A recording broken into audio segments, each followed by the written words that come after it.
Lezi ndaba zehora lesikhombisa sikwethulela zona bukhoma ekomkhulu le-SABC Auckland Park eGoli naze nohlonze kusithwa nje. At this stage, there is no talk of the DA pulling out of the GPU. I-DA KwaZulu-Natal ithi imisele ngokuqhubeka nokuba ingxenye yohulumeni wokubambisana esifundazweni ize kunokungaboni ngasolinye phakathi kobuholi bukazwelonke baleli qembu ne-ANC odabeni lwesabelomali.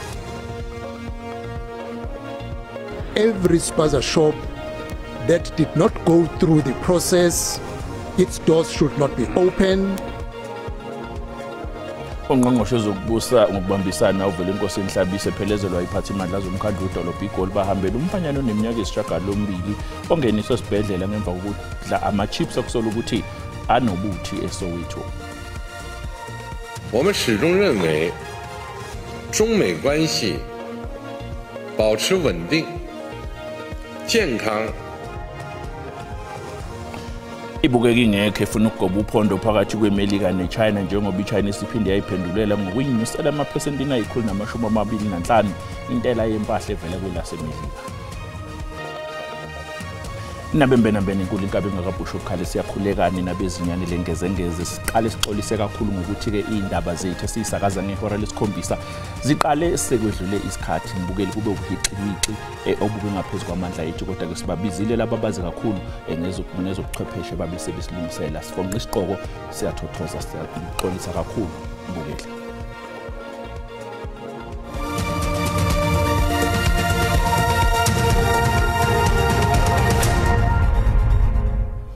Obuholi be-DA KwaZulu-Natal buthi iqembu lisayibophezele ngokusebenzela uhulumeni wobumbano esifundazweni. Oholi iqembu isishayamthetho uFrancois Rogers uthi banokusebenzisana okuhle namaqembu ababambisene nawo i-IFP ne-ANC kanye ne-NFP ezingeni eliphezulu. I-DA ichitha ukuvotela kokuphasisa kwesabelomali yathatha nesinqumo sokufaka enkantolo isinyathelo sikahulumeni ngokwengezwa kwe-VAT okuyintela yempahla ethengwayo.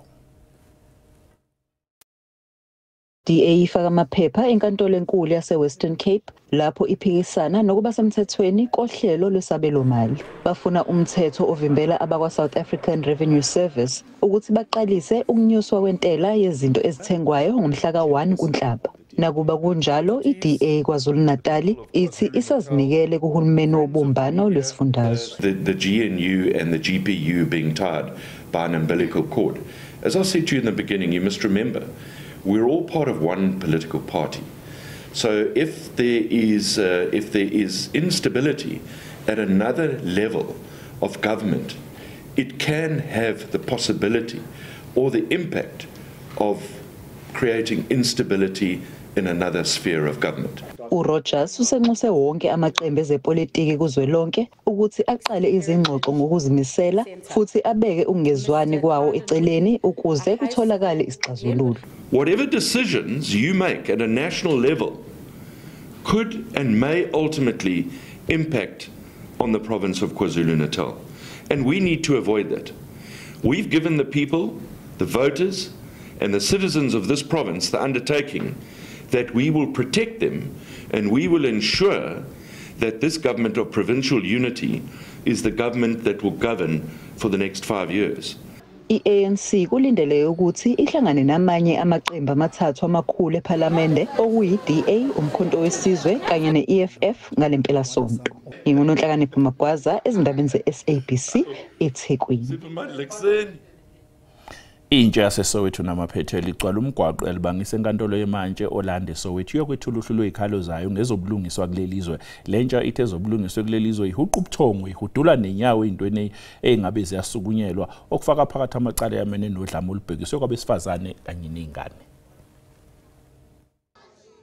Laba bakhale ngokuthi abakwazanga ukwethula uhlu lezikhalo zabo ngenxa ukuthi bathola umuntu osemusha emsebenzini kwathiwa kuzolindwa izikhulu zibuye ngoba ibisishayile kuzona seyikhumukile ejokeni. Sick and tired of the attitude of the NPA, of the Justice Department. So they leave a junior lady who can't even receive a memorandum. But now they are gone already. So that's what exactly happened.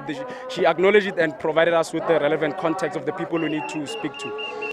Lo mgqugquzeli wemashi uthi okwenze baqoka lenkantolo yemanje yase-Orlando ngokuthi izisebenzi zihuqa ubuthongo kanti nenkohlakalo inuka phu. This thing of 30-day memorandums, we're not going to play those games. We are young people, want our things to be done quickly and efficiently. So we'll be back here in 15 days, just to the date. So we'll be back 15 days to the date. We'll be back here with the reforms we're looking for, particularly the change of prosecutors here in this court. There is rampant corruption in this court. There is maladministration in this court. Laba bebemasha bathi abashushisi kanye nezimanje ezinkantolo kumele emva kwesikhathi esithile bahlole ukuthi bawenza ngendlela yini umsebenzi. Bathi ke kumele kuqokwe ithimba lizobheka liphinde libukeze umsebenzi wezinkantolo. Umengameli wase-China uXi Jinping ukhiphe isixwayiso sokuthi akekho ozozuza ngempi yombango wentela ekhokhiswa izuma lithumela imikhiqizo yalo ngaphandle. Elase-China linqume ukuyiphiniselela ngokuthi lenyusa imali yentela ngo-125% wemikhiqizo ezothunyelwa imelika eChina. Umengameli wase-China uthi namanye amazwe kuzofanele ahlangane ame ngezwe elilodwa angavumeli izenzo zokuxhashazwa. Kafushane uthi sikholelwa ukuthi uzinzo oluhle lokubambisana phakathi kweChina neMelika kufanele lube isekelo enhlangothini zombili. Ngokunjalo nobudlelwano bokuhwebelana kulamazwe kuhambisana nokuhlomula kona wonke umuntu. Indlela esosingatha ngayo ubudlelwano bethu neMelika kuzohambisana nezimiso zokuhloniphana nangendlela ezohlomisa zonke inhlangothi ngokubambisana. Le ntela yempahla engu-125% ebekelwe laseMelika izoqala ukusebenza ngomgqibelo. We're looking at 80% reduction if this tariff escalation between China and the US continues. It will result in an 80% reduction between China and US trade. And the ripple effect of that across the board can be catastrophic because so many countries, we're no longer in a world where you have one-way trade. We're talking about 40% of goods that move are intermediate goods. Uhulumeni wase-China akalivalili ithuba lokuthi kuhlalwe phansi kuboniswane nabaseMelika. Bathi inqobo nje uma kuzokwenzeka ngendlela enokuhloniphana kumazwe omabili. 中方的立场是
Mbukeli ngabe ngenza iphutha uma ngabe ngingahamba ngingashilo ukuthi siyaxolisa kakhulu ngokuthi ke kube khona ubuhiqi weqhakaxhakeni bemshini esiyisebenzisayo ngakho lokho ke kube imbangela yokuthi ke indaba zethu iqale sekwedlule isikhathi nina bezinyane lengezengeze sithi yobe isiZulu sithi liqhoshwa libhekile siyakwazisa ukuthi ngesonto indaba zizodlala ngehora lesishagalolunye ebusuku ngenxa yokusakazwa bukhoma komdlalo wesigaba esandulelo wamanqamu kuNedbank Cup phakathi kweMamelodi Sundowns neKaizer Chiefs ku SABC 1 ngehora lesithupha. Mbukeli usale kahle.